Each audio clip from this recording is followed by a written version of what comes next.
Tamponi, chiusa la partita con i medici di base e i pediatri, si apre quella con i veterinari, c'è bisogno dell'aiuto di tutti in questa fase, dice Zaia.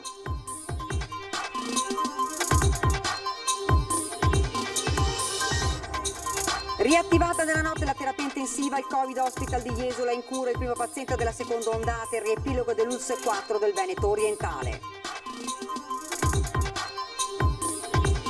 Tra i medici di base c'è anche chi ha iniziato a eseguire i tamponi in studio prima che fosse previsto un compenso, la testimonianza di un medico che già da 3 settimane li esegue nel suo ambulatorio di Noale.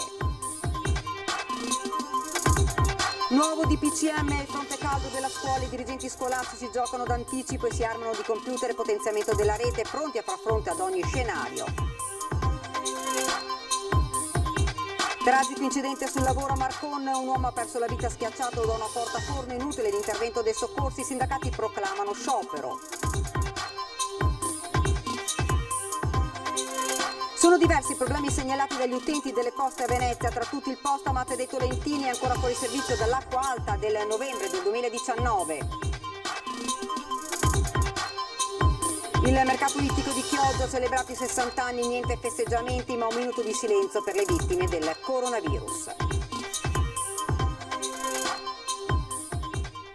Buonasera, ben ritrovati dalla redazione di Venezia. Dunque questi titoli di oggi, ma in primo piano la notizia che i veneti stavano attendendo, una notizia che per il momento non è confermata, ma da indiscrezioni il Veneto sarebbe stato inserito nella fascia arancione, quindi con tutti i provvedimenti restrittivi che ne consegue.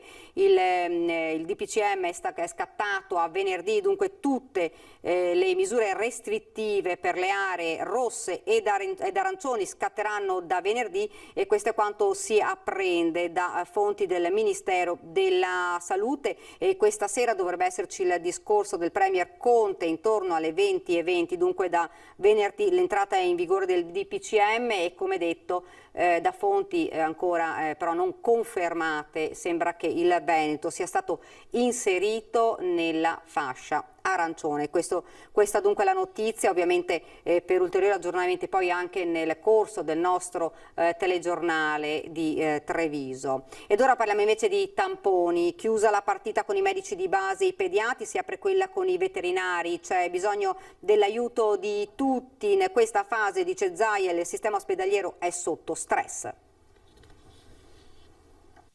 Abbiamo bisogno dell'aiuto di tutti per fare tamponi. I test sono la base di quello che è il contact tracing da un lato e della messa in sicurezza e della circoscrizione dei focolai dall'altro. L'aiuto di tutti, e tra i tutti per Zaia ci sono anche i veterinari, sono loro l'ultima categoria in ordine di tempo che la Regione intende arruolare nel contact tracing, sistema che per stessa missione di Zaia sta scontando delle difficoltà. Ci rendiamo conto che stiamo parlando con una categoria che non ha come paziente l'uomo, il mammifero uomo, ma gli altri mammiferi o altri animali, però è pur vero che loro sono assolutamente titolati a praticare questi test, e direi che non hanno neanche bisogno di corsi di formazione perché conoscono benissimo l'anatomia e sanno benissimo come si fa. L'obiettivo dichiarato è quello di aggiungere i 2.450 veterinari veneti ai 500 pediatri di libera scelta e agli oltre 3.500 medici di famiglia già chiamati alle armi, meglio sarebbe dire ai tamponi, nei giorni scorsi, partita chiusa solo sulla carta, non senza strascichi. Ieri sera mi ha scritto un cittadino, evito di dire il comune, che mi dice: guarda, la badante dei miei genitori che hanno 88 e 90 anni è positiva e il medico di base mi ha detto di caricarla in auto e andare in ospedale a fare i 2 tamponi.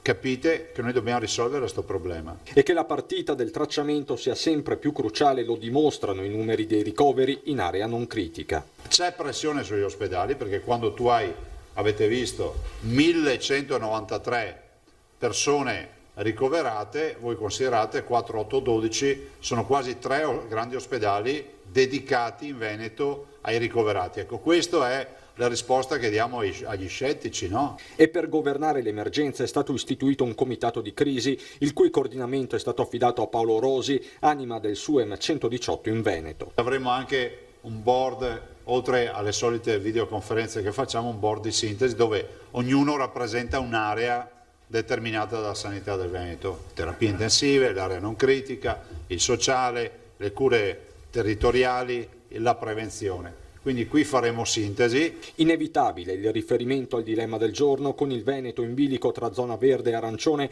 in attesa del responso del CTS, così Zaia si esprimeva poco dopo le 13. Teniamoci la fascia che avremo oggi pomeriggio, vedrete che non mi sbaglierò, ci andrà bene. Tra i medici di base c'è anche chi ha iniziato a eseguire i tamponi in studio ancora prima che fosse previsto un compenso e a caduta annuale.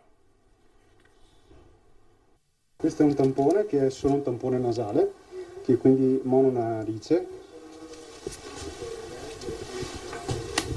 Ok, adesso procediamo all'esame. Sono stati forniti i primi 50 kit di tamponi che abbiamo ritirato 3 settimane fa. Da allora abbiamo iniziato a eseguire circa una quindicina di tamponi a settimana per medico, quindi siamo circa oltre 150 tamponi. Al momento abbiamo disponibili a disposizione solo i tamponi nasofaringei per la ricerca dell'antigene. Non abbiamo ancora a disposizione dei kit per eseguire la ricerca dell'RNA virale.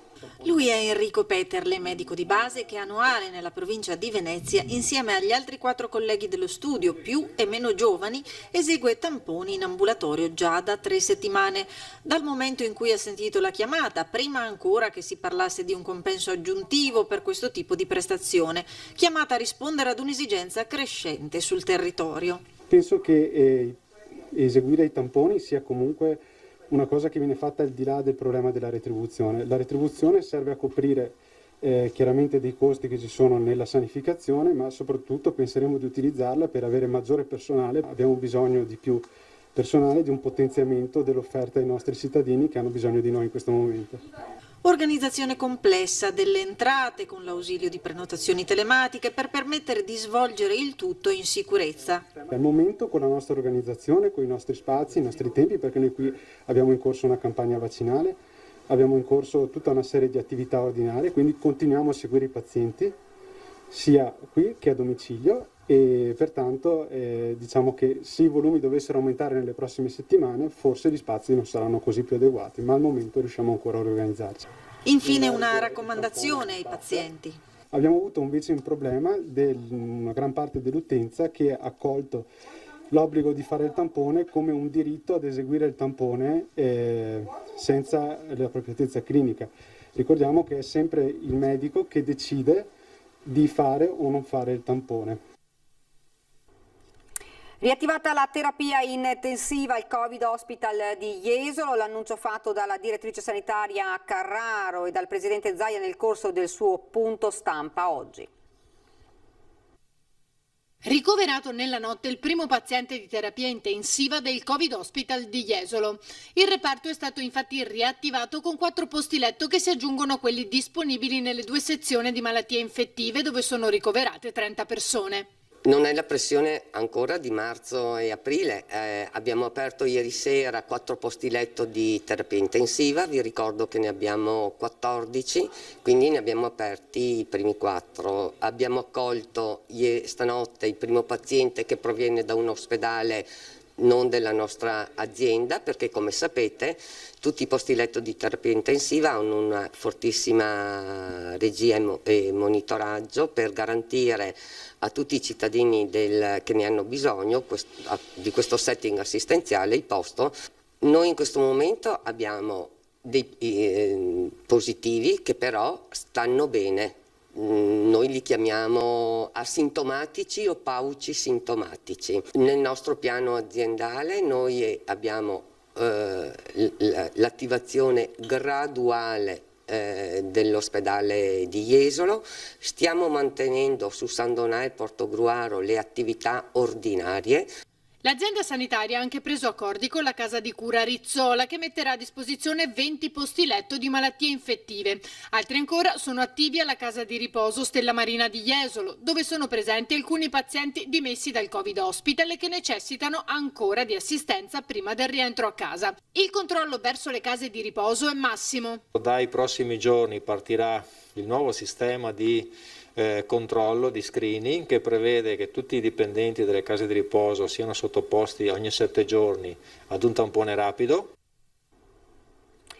Nuovo DPCM fronte caldo della scuola, i dirigenti scolastici giocano d'anticipo e si armano di computer e potenziamento della rete, pronti a far fronte a tutti gli scenari. Se questo è l'unico modo per poter essere a scuola, purtroppo ce la facciamo andare bene. I bimbi come reagiscono? Brontolano, dicono che sia fastidiosa, dicono che è pesante, però purtroppo... Un sacrificio che va fatto. Esatto.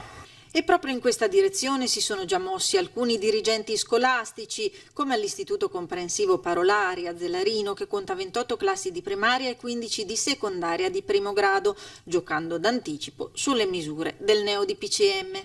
Da ieri io ho informalmente disposto che le mascherine vengano indossate anche in posizione statica. Ma la corsa ai ripari dei dirigenti scolastici nel giorno caldo delle nuove misure, che riguardano anche il fronte scolastico, guarda al potenziamento della rete internet, all'acquisto dei computer, qualora se ne dovesse prospettare la necessità. Noi abbiamo già cominciato da marzo e proseguito praticamente in più tranche per tutta l'estate ad acquisire dispositivi, PC portatili, sia per il comodato d'uso, naturalmente abbiamo fatto dei sondaggi per valutare le richieste dell'utenza, chi fosse non avesse disponibilità, no, di questi strumenti, ma oggi abbiamo anche portato, grazie al tecnico, dei PC nei plessi di scuola secondaria di primo grado, di modo che da domani, dovesse essere necessario, i docenti in cattedra potranno collegarsi alla rete wifi di plesso e fare la loro lezione a distanza. Nei plessi, soprattutto negli istituti comprensivi, la banda che l'ente locale mette a disposizione, insomma la connessione che mette a disposizione è particolarmente ridotta, per cui la possibilità di trasmettere tutti insieme è molto difficile. Stamattina io stavo valutando appunto di aiutare la banda attraverso dei router aggiuntivi con delle SIM, in modo da ovviare alla carenza appunto di banda di traffico. Gli Invisibili, la manifestazione regionale promossa da Treviso Imprese Unite in programma venerdì 6 a Venezia è stata annullata. La comunicazione è arrivata nel tardo pomeriggio a causa delle direttive del nuovo DPCM e considerata l'imminente classificazione della Regione Veneto a zona arancione. Siamo spiacenti, hanno scritto, di dover annullare la manifestazione. Dopo esserci dimostrati ligi e corretti nella manifestazione organizzata a Treviso, vogliamo rimanere incontestabili anche in questa occasione, onde evitare di dar adito a sterili polemiche ed accuse. Il nostro focus è e resterà sempre quello del sostegno alle imprese e agli autonomi ormai sul lastrico a causa di questa devastante crisi economica. Con questa manifestazione volevamo richiedere la dignità, un volto a tutte le imprese che in questo difficile momento non sono state messe nelle condizioni di poter guardare al futuro. Ed ora ci fermiamo per un attimo di pubblicità.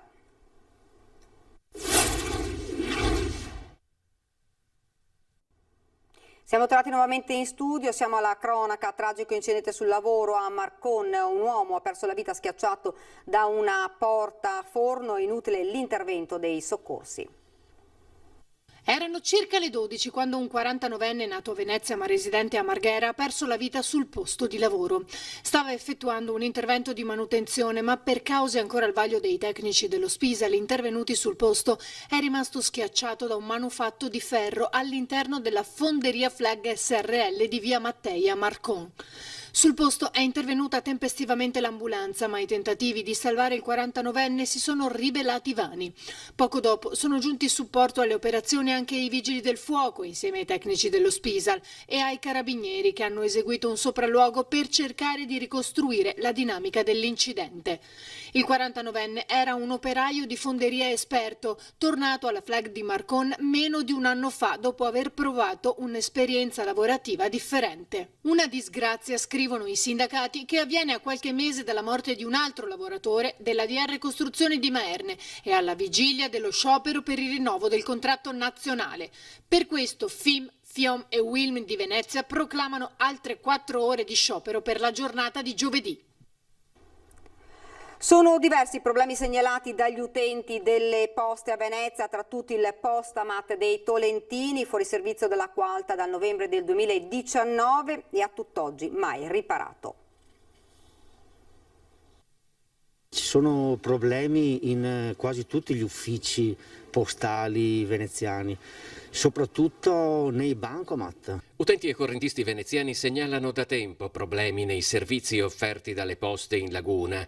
Se negli ultimi anni in città si era assistito ad un ridimensionamento delle sedi di alcuni sestieri, nell'ultimo anno ci sono state anche interruzioni di servizi che non sono ancora ripresi. Il bancomat delle poste, della fondamenta del Gaffaro è uno scandalo perché è chiuso da un anno, dall'ultima Acqua Alta, e quindi è passato un anno perché siamo a novembre, e crea molte difficoltà soprattutto alle persone anziane, perché non trovando il bancomat funzionante devono andare alla stazione, devono andare alle zattere.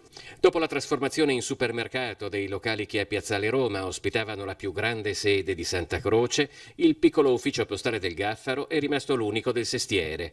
Ad agosto era persino caduto il suo cartello di indicazione, fortunatamente di notte.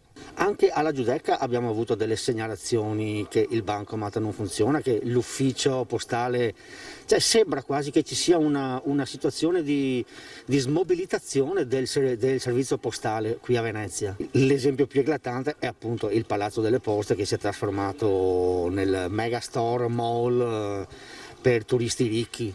Con l'Acqua Alta del novembre scorso erano andati in tilt anche il postamat e gli uffici di via Garibaldi a Castello, e dopo 6 mesi di vana attesa, a maggio si era persino tenuto un sit-in di protesta dei residenti. A metà giugno ufficio postale e postamat erano stati riaperti. Sono stati bravi in via Garibaldi, per esempio nel Gaffaro mi segnalano gli abitanti che hanno fatto telefonate, controtelefonate, hanno fermato persone, hanno chiamato l'ufficio centrale a Mestre, e quelli delle poste hanno sempre scaricato il barile. È colpa di Roma e noi non c'entriamo nulla, e nessuno ha mai cercato di risolvere la situazione.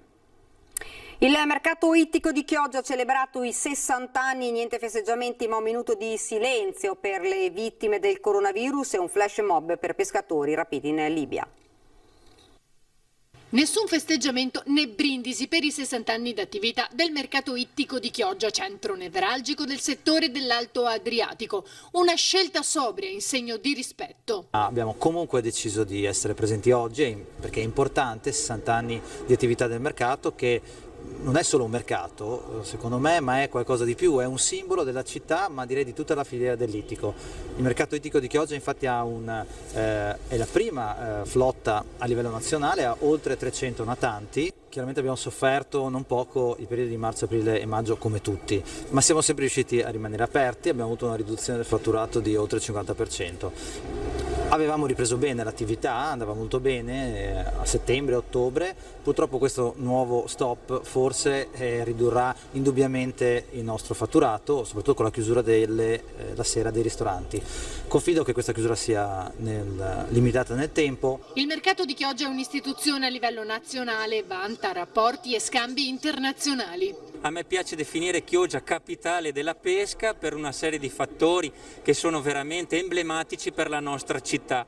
Molto è stato fatto per tenere vivo il mercato, abbiamo avuto anche la difficoltà nel periodo Covid, ma adempiendo alle prescrizioni del piano sanitario con la mascherina, con la misurazione della temperatura, limitando il numero degli operatori, è riuscito ad operare anche nel periodo di quest'inverno di chiusura, e quindi sempre produttivo e sempre attivo, un orgoglio. Come amministrazione stiamo cercando di portare delle innovazioni, come ad esempio abbiamo dei progetti finanziati con fondi europei per la digitalizzazione, vorremmo nel nostro piccolo diventare un Amazon della pesca. All'anniversario sono intervenute le principali cariche istituzionali del territorio, tra cui l'assessore regionale Corazzari. In un momento difficile in cui i mercati sicuramente sconteranno l'emergenza coronavirus, dobbiamo sostenere ed essere vicini ai nostri imprenditori nel mondo della pesca, perché sappiamo bene come oggi questa rappresenti una risorsa da sfruttare e da sviluppare. un comparto che dimostra di essere all'altezza delle sfide del mercato, che però in questo momento merita di essere sostenuto. Durante l'evento è stato dato spazio anche alla vicenda dei pescatori di Mazara del Vallo prigionieri con un flash mob. I relatori presenti hanno esposto un cartello con scritto "Libertà per i pescatori rapiti in Libia".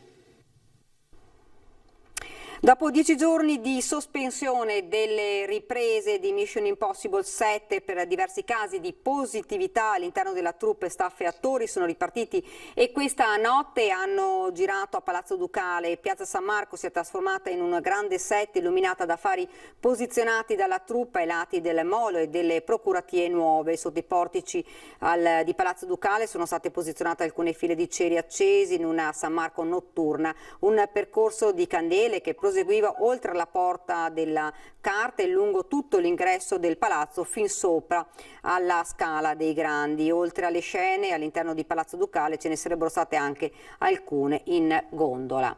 E questa era la nostra ultima notizia. Io vi lascio come di consueto le nostre previsioni del tempo. Grazie davvero per averci seguito. Buona serata.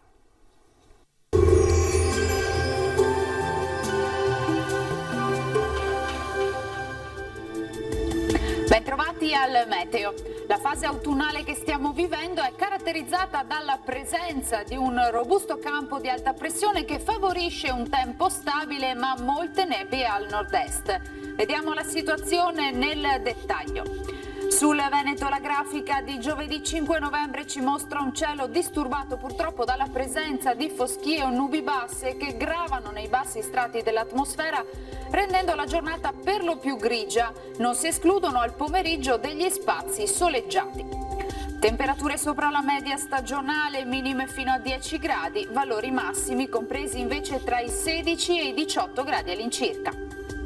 Ci spostiamo ora sul Friuli Venezia Giulia, dove avremo locali riduzioni della visibilità, sui monti invece alternanza di nuvole e rasserenamenti. Temperature minime tra 9 e 11 gradi, massime sui 17 e 18 gradi. Infine uno sguardo alla situazione del Trentino Alto Adige. La situazione però sarà diversa perché qui avremo un ampio soleggiamento ovunque con il cielo che si presenterà al massimo poco nuvoloso. Temperature minime sui 7 gradi, massime sui 17 all'incirca. Dal meteo di Antenna 3 per ora è tutto, grazie per l'attenzione e arrivederci al prossimo aggiornamento.